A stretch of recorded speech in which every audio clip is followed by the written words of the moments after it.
welcome to episode 3, season 2 of the Keyhire Small Business Podcast. Now, a lot of the business owners I work with are always running at the red line. People are always trying to get a piece of them. They never seem to have enough time for business, never have enough time for family. They never have enough time to develop their people, to develop their business. And what if I told you there was a way you could do less and get better results? We're going to talk about that today. But before we do that, I got to address this thing here. I got a procedure done on my nose yesterday. So if you all don't mind, I'm going to sit this way. It's already a big enough distraction. So I'll sit this way so you don't see it. Our guest today, Jeff Koziatek, he has been around. He's been in the entertainment industry. He's a Vistage speaker. I met him through the Vistage network. But he has a business called Core Authenticity, and he teaches you how to do more of what you want, less of what you don't want, and grow personally and professionally and grow your business throughout. And today we're talking about how to let go and do more. But before we get to Jeff, I just want to remind you, if you like what you're hearing, hit the like, hit the follow, hit the share button on the podcast or on the YouTube channel. We'd love for you to check in with us and get updated as we release new episodes. So without further ado, let's bring Jeff on. Hey, what's up, man? How did I do? Did I get it? I think you did great. I felt really good about the whole thing. That's awesome.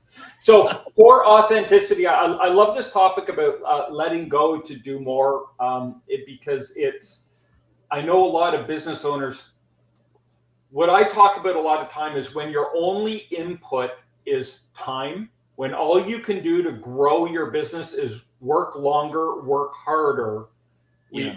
We've hit a breaking point in the business, right? When your only input is time, you're going to burn out. You're running at the red line and something's got to give.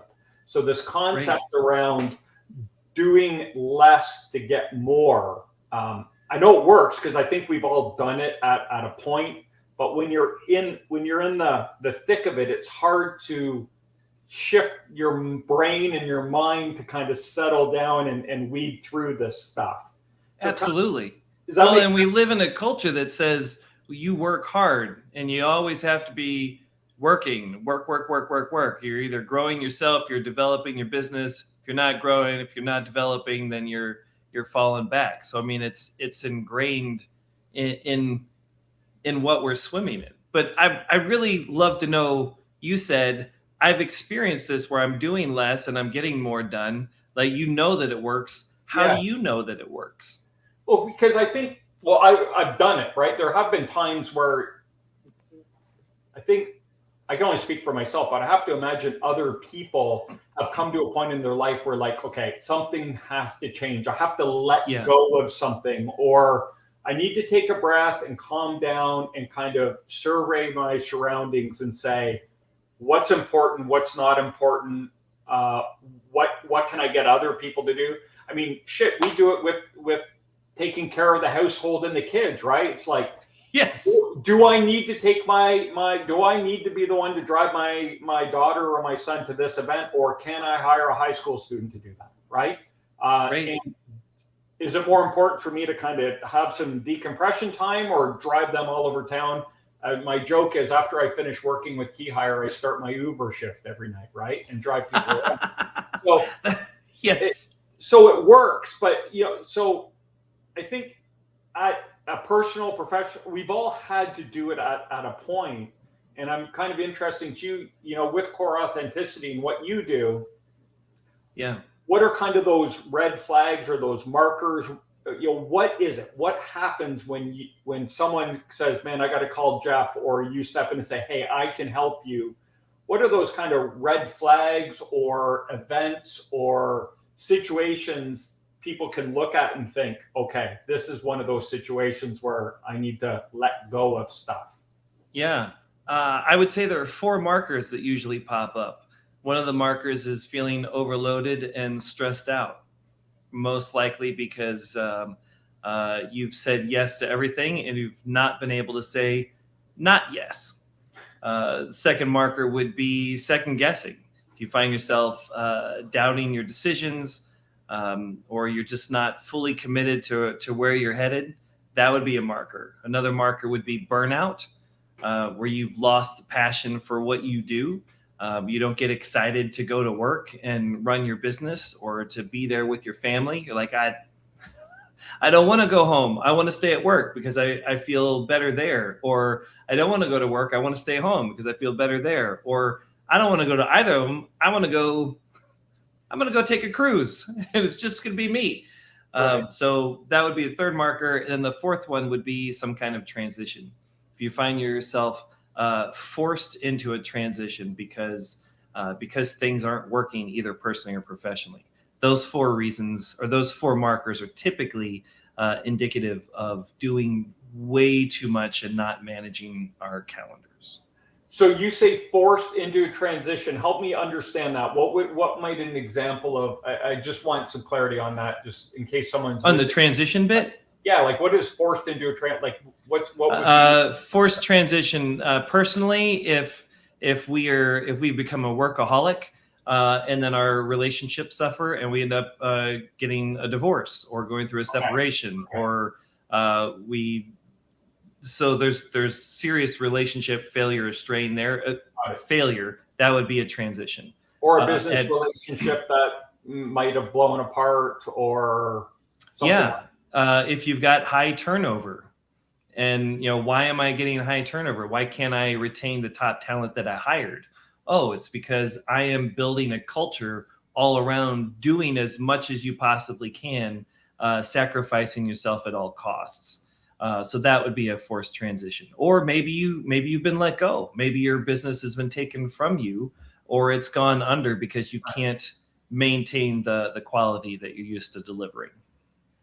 Now, these all sound like extremes, right? Like end of the line. Like these are, we talked about running at the red line, right? Everyone wants a piece and you're near that melting point or that breaking point. Is that usually when people kind of say, okay, something's got to give, I need to make a change? Or is that the rock bottom, or are people able to self-diagnose before they get to those points?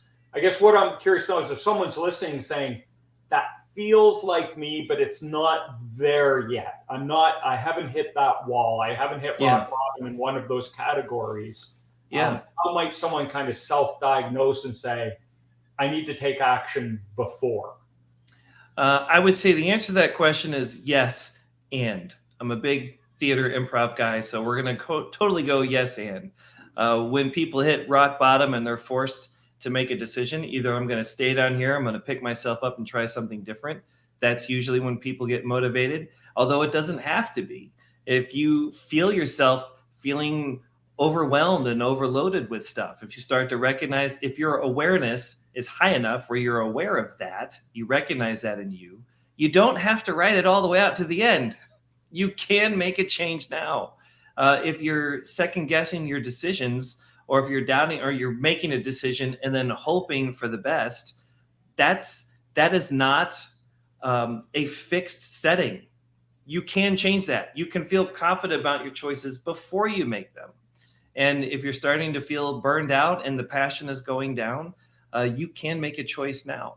Oftentimes people will wait until the pain is so bad that they have to make a choice, or they see the pleasure as so amazing. Hey, let's make the choice now before we get to that rock bottom. So it's a yes and. People are usually more motivated by fear than joy, right? So it can be. Yeah. But we don't have to just use fear. I know, but it's usually if it's okay, people, it's usually hard to make a change. Right, because it's the status quo. We're like, well, it's not that bad. Right. I don't think I need to put in the investment. But I have to tell you, as a guy that burned himself out, that was constantly dealing with self-doubt, that was feeling very overloaded with a crazy work schedule, and was putting on strain on my marriage that I was not aware of, facing this stuff and making the change can have deliver massive ROI. Don't wait. Do it now. Act now. Buy it in 3 Yeah, I agree. easy installments or something. I agree. So let's talk about, so letting go, what I kind of want to put some definitions around that, or, when you're thinking, okay, this sounds like me, maybe it's time to kind of consider this stuff. And you're wading through all of your responsibilities, personal, professional, relationship, family, all that good stuff. Yeah. It's a big, vast topic, right? Right. So when we talk about, okay, we got to let go of some stuff to actually move forward and be more successful, is there a process, a thought process, or a recipe to kind of weigh what we need to keep and what we need to delegate or just get rid of? Let go of? You let go. Yeah. That's thematic. Yeah, I would say that recipe is right here in my recipe book. No, there it is. It's a mindset thing. But before I respond to that, I would love to ask you the question: why do you think people do so much? My first thought was because we think we need to. Yeah, and why do you think we need to do so much? Not you, the other people. Yeah. Or me several years ago. I think there's an element of, keeping up with the Joneses. I think there's an element of how you think people are perceiving you. Are you successful? Are you not? Where do you see yourself, and where do you think you should be, status wise, earning wise, all that good stuff, right? There's, I remember years ago when I was in the hospitality industry, I thought I wanted to be a regional manager for this company. Like that's what I wanted. And I told everyone that's what I wanted. But one day I looked around at the president of the company and all the regional managers, and I thought, these guys are a bunch of assholes, man. I do not want to spend every day of my work life with these people. Why do I want that? Right. And so that was like a big aha for me. I was like, man, if I get what I've been telling people I want, I'm going to be miserable. So I left the company. I was like, not only do I not want to work with these people, I don't even want to work for them. I don't want to be a part of it. So sometimes I think it's this, we're driving for something because we think we need to, whether it's the right thing for us or not. I don't know if I answered your question, but you did. Okay. You totally answered my question. I asked you, what do you think causes people to do a whole lot? And you said keeping up with the Joneses, appearances, and because we think that this is just what we have to do. Okay. If I heard you right. Yeah, and it's a good summation, yeah. And that makes a whole lot of sense. The reason I asked that is because growing up, I received 2 messages. One was find something you love to do and make that your job. Right. And the other one was no one ever said the second message. The first one I got from my parents all the time. And I was like, well, I love theater and art and people. And they're like, go be an actor. They were nuts. The other message was unintentional, and that was you are what you do. Your choices define you. You're nothing aside from your performance. And so I took both of those messages, I married them together, and became a massive workaholic. If I was what I did, I could not take a break. I couldn't take vacations. I couldn't stop, because if I stopped, then I would be worth less. And that was a problem. It led me to a really, about a 25-year career in entertainment, crossing all kinds of social boundaries, meeting a wide variety of people. And over those 5,000 presentations all across the country and in Canada, I realized that everyone that I've met, regardless of their background or where they're at in life, they're all wrestling with the same stuff. What is my worth and where does it come from? And I think most people feel like they are worth less in and of themselves. They don't use the word worthless, but they're lacking something. They're coming at this from a scarcity mindset, and they're looking to get more, to prove themselves in something outside of who they are. And they usually look for it in one of 5 places. They look for it in their performance, their property, their appearance, their circumstances, or their relationships. If they can get it in what they do, then they'll be significant and they'll have the status you were talking about. Sure.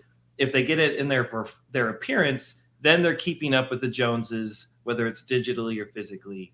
They're keeping up in relationships, all of that, right? Even with the property bit. My house is bigger than your house. My car is, right? Yeah. And when we're doing that, unfortunately, it puts us in this place of it's never going to be enough. And whatever we get is going to eventually run out. We have to protect and hoard what we've got. We can't be generous with it. And we have to constantly get more. This leads to this culture of always doing, do more, do more, do more, do more. And then we're just stuck in that rat race. But that's a mindset. It's a mindset that says, I'm missing something and I can go get it through my performance, my property, appearance, circumstances, or relationships. The flip to that, the mindset shift, is to recognize that we have worth, that we have significance that is intrinsic, not tied to any of this other stuff out here. If we're standing on that, if we use that kind of a mindset, and in my coaching, I refer to this as the champion mindset, then we're fully present. We're not reaching. We don't have to keep doing. We can take breaks. We can take care of ourselves so that we can take care of the people that we're leading and serving. It flips the switch. Now we can say just because we can do something doesn't mean that we should. We could take a look at what's going on and not to go too far down the rabbit hole, but pick activities and choices that align with our core values, our core vision and mission and what we're all about, and say not yes to the things that don't. It's mindset. Mindset is the recipe. So you bring up a few good things, right? It's like that. I think I read somewhere they did a survey, and people who make less money are actually overall they are more happy people than people that make a lot of money, because it's always that, right? Well, if I just could make that next whatever, once I make this much, everything will be good. And then you get there, you realize, well, I'm making this much money. It's just like in my world, right? When people go out and they accept a new job and then they get a counter offer for a bunch more money. And I always kind of tell them, I'm like, that's great, but there's going to come a time where you realize you're still doing that same shitty job. You're just making more money, and money isn't the thing. Like, you're still going to be unhappy. Like, that extra 20 grand a year isn't going to change the way you feel about what you're doing. Right. But then you also talked about the voodoo of changing your mindset. I don't remember I said voodoo. But I'll call it voodoo. That's you, Corey. I know, but there is that, right? Like, well, yeah, that's, we've all tried it. We've watched Tony Robbins or we've done whatever. So this kind of leads into the next question. What mistakes, now that we know, right? It's this, instead of outside in, it's an inside out kind of approach. What are the mistakes that people might make? They listen to this and they're like, okay, I'm going to do that. This is what's going to be the game changer for me. What are some of the landmines or mistakes someone could make if they want to start this journey and they don't set themselves up correctly to do it successfully? What are some of the landmines they might fall into here?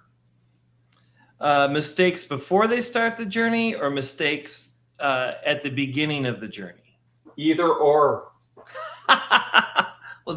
Okay, so if before the journey begins, a lot of times we make the mistake that we can do it by ourselves. So we can pull ourselves up by our own bootstraps, and we go it alone. When we go it alone and we don't have mentors, coaches, an outside advisory board that can call out our blind spots, we can take small steps that get us way off course. 1 degree here, 1 degree here, 1 degree here. And the next thing you know, we're way off on the side. We're off our vision and mission. We forgot all about our values. We sacrificed all this stuff, and we've been either pulled or we've just kind of veered off to the side. That sets us up. That can set us up for doing a whole lot and not getting anything done. The other thing that we can fall into before we begin the journey is drinking the Kool-Aid that says you are what you do, that your choices define who you are. Your actions define you. Corey, no, it's not it. It's not it. Your behavior comes from you, but does not define you. And And so if we're not on this journey and we're not talking with a coach, we're not talking with a mentor, we're not getting that outside perspective to shift the mindset. If we constantly swim in that, we will never stop doing more, and we're not going to buy this. Can you reach success with a fixed mindset? Can you reach success with the perspective that I am what I do? Yes. We have seen a small percentage of humanity over the history of time reach success that way, and they pay a massive price. There are consequences for what I call the challenger mindset. Those are consequences I just don't want to pay. I don't believe that those are sustainable or healthy in the long run.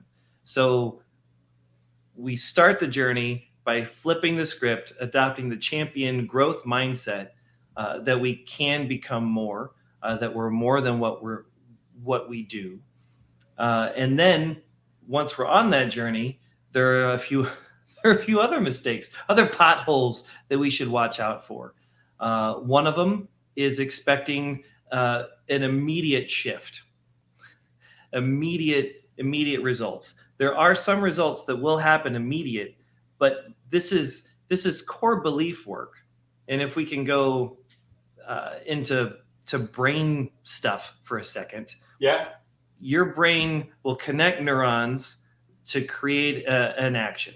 And if it works, great. And then the brain wants to get super efficient. So the more frequently you do this action, or more frequently you have this thought, brain's like, I want to make sure that the electricity fires from this neuron to this neuron super efficient and super fast. So I'm going to pad that neural pathway. And we're going to make it bigger and bigger and bigger so that the energy flows faster. Like, that makes sense, right? Yeah. Right. Another way of thinking about this is connecting one neuron to the next through a dense forest. The first time we connect those neurons, we have to hack through the forest. And then we have this little dirt path. And then if we do it again, then maybe we hack some more. Now it's a wider path. Then we do it again. So brain's like, well, let's lay down some gravel. Well, let's pave that. You know what? It's no longer a trail. Now we're going to turn it into a road, and we're turning it into a superhighway, right? That's what the brain is doing. And when we make that new stuff is so hard, and creating new habits is so hard. Right. Because the old habit is this ultra deluxe super highway that is super easy to jump onto. And your brain just says, well, let's get on the highway's way more efficient. Let's just jump over there. I ain't got time. I ain't got time for this other thing. Yeah. But when you start to create the new pathway, now you're starting over again. You're hacking through the forest. You got the dirt path, the rocks, all of that. So it takes some time. But the great thing about neuroplasticity is that the more you go down the new path, the old path will start to shrink. So the brain's like, we don't have to maintain the highway. Right. We can take some of the lanes off. So as we go down this pathway, it can be easy to forget that we are blazing a new trail and shrinking the old one. And so when we fall back into the old behavior, we might think that the new behavior doesn't work, or it's frou-frou, or it's really not going to get us where we want to go. And we give up too soon. Or it's hard, right? I mean, there's a reason why we don't do the hard, because the easy is so easy. Yeah. And it's worked for so long. Yeah. If you're listening to the podcast, I just used air quotes. It worked. Right. And so we hold on to that and keep telling ourselves it'll work eventually. I just have to hit it harder. Right. And harder. More time, right? Put more time, work harder, and work more hours and work harder, and everything will be okay. And that goes back to when your only input is time, you got a problem, right? So So what I heard you say is you need to build your team. Yes. Advisors, your board, your council, whatever you want to call it, to help you work through this. Now, how do you utilize these people? So I've said, okay, I got a problem. I need to make a change. I don't want to make the mistake of like self-implementing here. I want to do this correctly. And so I'm going to build a team. What is this team of consultants, or whatever we want to call them? How big does it need to be? Can it be one person? Should it be two or three? Is there a recipe to building the right group of people to help you transition? Well, I'm glad you asked, Corey. Let me go back to my recipe book. Blueprint for Value, right Yeah. over here on Habit 26, Fellowship. I outlined the 4 people that you should have on your team, or the 4 positions. I just want to be transparent here. I haven't even read your book. What? That's fine. You know, You were supposed to there. send me a copy, to be honest with you. But anyway, well, for another I day. did. Did the copy not come through? I don't believe it did. Oh my gosh. Anyway. All right. Well, we'll fix that. This is how in tune we are, though. So the 4 people you need to put on your team. Right. I know I said people originally, but position is a better description, because you've got mentors, cheerleaders, givers, and connectors. Those are the 4 types of people that you want to surround yourself. I noticed there are no takers on the team. No. Okay, good. No. Those you want to trade away or just let go or set back down to the minors, right? You want mentors, cheerleaders, givers, and connectors. The 2 positions that are non-negotiable for growth, especially on this journey, are the cheerleaders and the mentors. Okay. You always want at least one of each on your team. Can one person fulfill multiple positions? Yes. And it is ideal if you have at least one in each of those positions, a separate person. It's okay, and I highly encourage people to have more than one mentor, more than one cheerleader. But if you ever find yourself without a cheerleader or a mentor, if you've got a hole on your team, you should fill that incredibly fast. The givers and connectors are very important, but they're not as crucial as the cheerleader and the mentor. The mentor is going to disrupt. The mentor is going to ask questions, challenge. The mentor is going to have a different set of blind spots than you, because they've had a different life experience. Right. So they're able to see your blind spots and call that out in a non-judgmental way, right? We're not judging the blind spot, call it out, and then empower you to figure out your next step forward. The cheerleader is going to be there to speak into your life, to encourage you, to affirm you, not in a blind way. They're going to be aware of reality, but because they believe in you, the human being, they're going to encourage you when the going gets tough. And as you pointed out, it's going to be hard. It's going to get tough. So we need people outside of the voice in our head that will encourage us through those tough times, so we don't give up too soon. I'm sorry, go ahead. I was going to say, it sounds like the cheerleader might be a personal relationship, a family member, a spouse, or something like that, or am I off on that? It can, and I think a spouse or a family member that is a cheerleader is great. And I also think that if you've got a cheerleader that is not connected to the results of your work, of your effort, I think those cheerleaders can be incredibly powerful, because you don't immediately dismiss it and say, oh, well, you're just saying that because you're my spouse, or you're just saying that because you're my parent. If it's somebody that's totally unconnected, disconnected, not connected to what you do, then we're more likely to receive that information as real and legit, and less likely to dismiss it. So I'm a small business owner, and I'm thinking, okay, I want to build this brain trust, this group, this team of 4.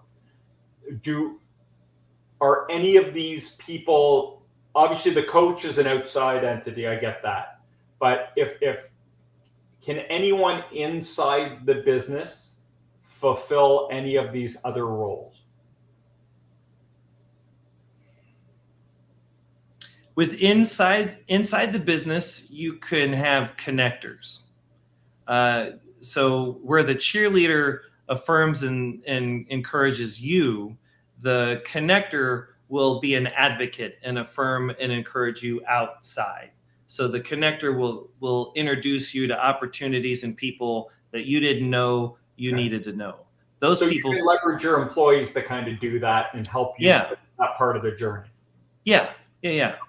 Hitting networking meetings, fostering relationships, salespeople, your sales force can also do stuff like that. Okay. The giver is somebody that's going to equip you with resources that you don't already have. So that might be more of a vendor. It might be an outside supporter, somebody that believes, and they give without any expectation to receive. So they're not being paid for it. Sometimes it could be a vendor that is paid for it, that is getting paid for it. Typically, if you hire somebody to come on, maybe you worked with a 1099 and you're like, no, let's bring him or her in-house, Right. and they're gonna do that all here. So that can be in-house. I would strongly suggest looking outside the organization for your cheerleaders and your mentors, because you want people that are going to give unbiased feedback and response and speak honestly into the situation and not feel like they have to hold back or lift you up or say just the right thing so that they don't get fired, Right. or affect anything over here. That's why groups like EO and Vistage and YPO are so important. That's why getting business coaches are so important. Anyway, yeah. That answer your question? Yeah, perfectly. Yes. So the last question we always like to ask. So, we're going to get your information up on the screen and we'll get your book up there. But other than reaching out to you and reading your book, what are the first few steps a business owner could take if they're listening to this and saying, hey, this resonates with me. This sounds like me. I think I'm on that path. I'm feeling burnt out. Time is my only input. We're just working hard to work hard. There's got to be something better. What's the first step, first 2-3 steps they should take to start this journey? Ooh. The first step is dropping the fixed mindset that says this is the way it is and the way it will always be, or this is the way to success. I have to burn myself out. I have to sacrifice what I want for this other thing that I want. The mindset that the way forward to reach success is to stay incredibly busy. We have to stop the glorification of busy. So that's the first mindset shift. The second thing I would suggest is look into your circle. Who do you know that's already made the switch? If somebody's already made the switch, you ask them, what the heck did they do? Who did they talk with? People that make this switch rarely do it by themselves. We need that outside perspective. So find out who they worked with, who did they talk to, and ask for an introduction. The third thing I would suggest is just because I work well with Ralph doesn't mean I'm going to work well with you. Finding an outside mentor or coach that fits with your personality is key. Because if you don't fit, you're not going to be vulnerable. You're not going to talk about the things that need to be talked about on a deep root level that will yield the fruit that you want. So can I help you get there? 100%. Do my clients do well? Absolutely. Does that mean that we are the best fit for each other? Not necessarily. Right. So talk with somebody, have an exploratory conversation first before any money is exchanged to find out if you're a good fit. And then if you are, go and allow yourself the time to rewrite those core beliefs so that you reach sustainable success. And if I may, I used to do 350 shows a year while producing 12 video shoots a year, while shooting photo sessions for families and fine art for offices around the country, and trying to be a good dad and trying to be a good, husband, all of this stuff. And it was incredibly busy. Now I'm doing a whole lot less, maybe 20 keynotes a year. I've got less than 20 coaching clients on purpose. I am doing 20 to 40 performances a year. Most of those are a give back. And I'm able to do more of what I want, reach more people through the keynotes, through the podcast, through the book, by spending less time going out there and doing all that, because I'm grounded in a foundation of intrinsic worth. I know my values. I know my vision and mission. I know who I am as a human being. And because of that, I can say not yes and lock into things that are going to yield so much more ROI and not just keep me busy. And you can do the same thing. Very cool. And my friend Sasha, thanks for chiming in. She says it's not about sacrifice; it's about choice. Right? Oh, right. I'm preach that. Yeah, it's not about I need more time. We're just not managing our activities. Right. And why are our activities not managed? Because we don't have that foundation, that champion mindset. That's an year 5. This has been a great conversation. I've really enjoyed it, and I think there's a ton of value here. So, Jeff, if someone does want to continue the conversation with you, reach out to you, learn more about you, your book, your services, how can we get in touch with you? Oh, yeah, that. You can find me. Let's see how quick he can get. Whatever you say, he's got to flash it up. So I'll say it really slow. CoreAuthenticity.com. Boom. You go to my website, CoreAuthenticity.com. You can find out about my book, the podcast, the speaking, the coaching, all that stuff. Can we get it on Amazon?